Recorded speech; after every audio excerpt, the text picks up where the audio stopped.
नमस्कार, मैं हूं मोहन कुमार और आप देखना शुरू कर चुके हैं जन टॉक। महाराष्ट्र इन दिनों वहां हो रहे निकाय चुनाव की वजह से चर्चा में। आपको बता दें कि महाराष्ट्र के 32 जिलों की कुल 106 नगर पंचायत सीटों पर वहां चुनाव हो रहे हैं। और अभी बीते दिनों गृह मंत्री अमित शाह महाराष्ट्र के एक कार्यक्रम को संबोधित कर रहे थे। उस कार्यक्रम में उन्होंने अपने पुराने सहयोगी शिवसेना प्रमुख और महाराष्ट्र के वर्तमान मुख्यमंत्री उद्धव ठाकरे पर एक के बाद एक कई हमले किए।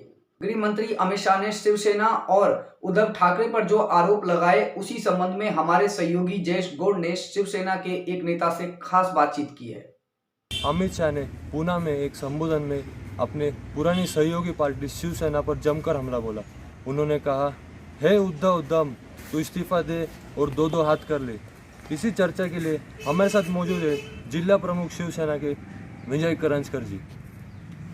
सर, मेरा पहला सवाल आपसे ये है कि हाल ही में अमित शाह आए संबोधन किया पूना में, तो उन्होंने कहा कि शिवसेना ने हिंदुत्व से समझौता कर लिया। इस पर आपका क्या कहना है?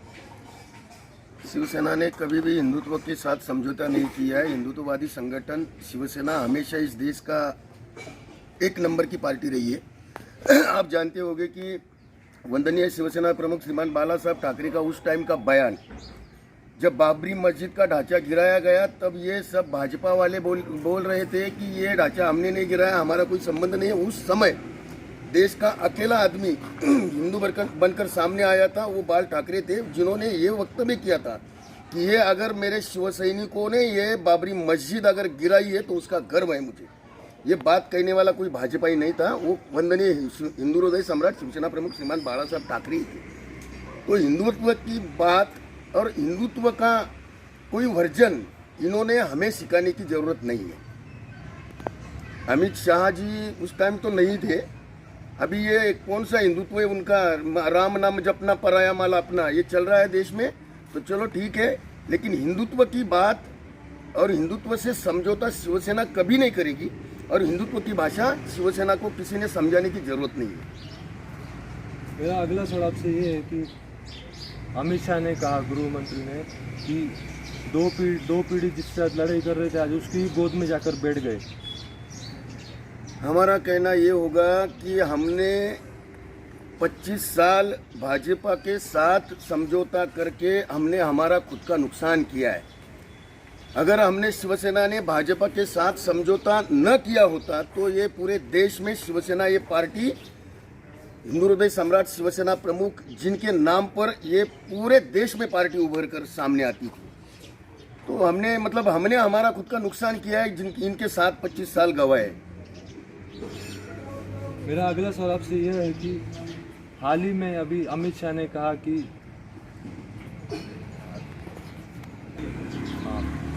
हाल ही में अमित शाह ने कहा कि महाविकास आघाड़ी सरकार 3 पहिए वाली सरकार है, जिनके तीनों के मत अलग है और टायर पंचर है, चलती कम है, धुआं ज़्यादा छोड़ती है।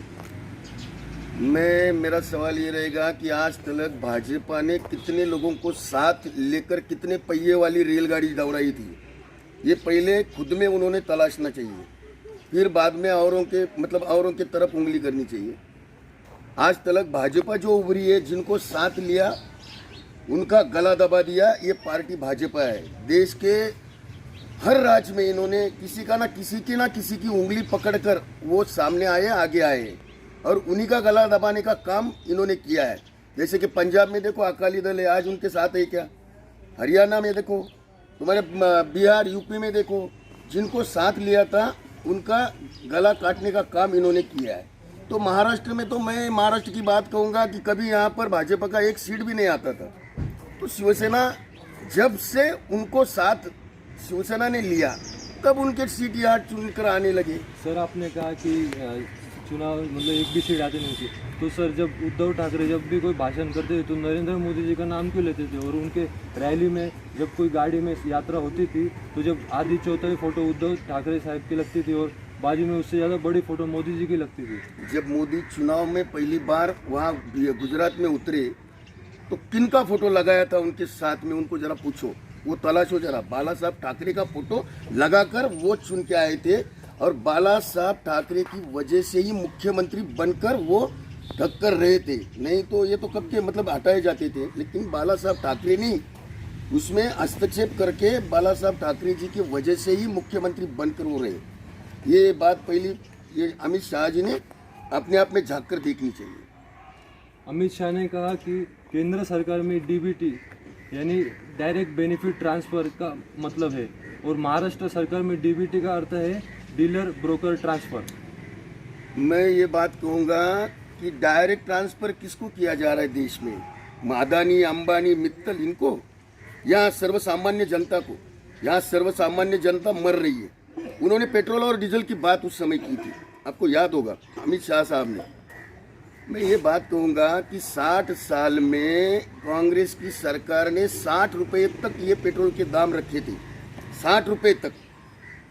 6 साल में इन्होंने 110-20 रुपये तक ये भाव लेके गए, यानी कि डबल 6 साल में। ये जरा डिफरेंस भी तो जरा उन्होंने लोगों के सामने लाना चाहिए, बताना चाहिए लोगों को कि भाई 6 साल में 60 रुपये पर मिलने वाला पेट्रोल, जिसके नाम पर इन्होंने मोदी जी होंगे या भाजपा ही होंगे, 5 पैसा एक टाइम्स पेट्रोल का दाम बढ़े थे। तो अटल जी ने उस समय बैलगाड़ी में बैठकर संसद का आवागमन किया था, वहाँ पर आपने भी देखा होगा। तो मैं कहूँगा कि अभी ये तो जनता मतलब मर रही है। अरे 60 रुपये लीटर से मिलने वाला पेट्रोल 14 साल में 2014 में आज की तारीख में उसका भाव क्या है? अरे 100 रुपये, यानी कि 60 रुपये बढ़ाकर 10 रुपये कमी किया तो उपकार किया लोगों पर। ये उपकार वाली बात है, ये नहीं हो सकता। हर दिन 5 रुपये से पेट्रोल बढ़ता था, 10 रुपये से पेट्रोल बढ़ता था, तो क्या मतलब जनता पर उपकार किया इन्होंने? सर मेरा एक आखिरी सवाल है आपसे कि हाल ही में 2 साल हो गए महाराष्ट्र सरकार को, तो उन पर बहुत सारे एलिगेशन लगे कि पूर्व कमिश्नर मुंबई के परमवीर सिंह ने आरोप लगाया कि 100 करोड़ रुपए हर महीने अनिल देशमुख जो पूर्व गृह मंत्री थे महाराष्ट्र उन पर। तो आपको क्या लगता है कि इससे जो नासिक और महानगर पालिका में चुनाव, इससे वोटरों में फर्क पड़ेगा कुछ? पहले तो आपने ये बात मतलब जनता के समझ में आती है कि जिन्होंने आरोप किए वो कहाँ रुके, इधर वो तो भाग गए। जिनके पास सच्चाई है वो क्यों भागेगा? सच बात अगर आप जो कमिश्नर का नाम लेके बोल रहे हो वो अगर सच्चे होते तो यहाँ से भागना क्यों पड़ता उनको? सर वो तो बोल रहे थे कि महाराष्ट्र पुलिस उनको जान से मारने की साजिश कर रही, इसलिए वो कोई किसी को इस देश में और महाराष्ट्र में कायदा और कानून पूरी तरह से अच्छा, मतलब देश नहीं विदेश में भी महाराष्ट्र के पुलिस की चर्चा होती है। तो यहाँ कायदा तो कायदा है और कायदा हर आदमी हर इंसान यहाँ पर कायदा कानून मानने वाला है। तो करके यूपी बिहार में जो होता है वो तो यहाँ नहीं होता। यूपी बिहार में क्या होता है आपने देखा नहीं? क्या हाल ही में कैसे किसको गाड़ी का एक्सीडेंट बता दिया, उड़ा दिया, ये तो महाराष्ट्र में नहीं हुआ है कभी।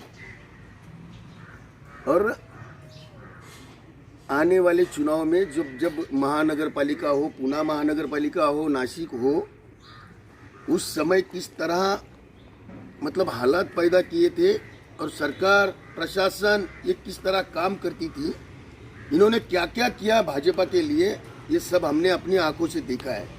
लेकिन अब नहीं हो सकता। नासिक तो क्या, पुणे तो क्या, मैं बोल रहा इनका सुपड़ा साफ होगा आने वाले चुनाव में, आप देखोगे। तो ये थे हमारे साथ खास जिला प्रमुख नासिक के विजय करंजकर। इन्हीं तमाम मुद्दों के लिए देखते रहिए जन टॉक में जयेश गौड़।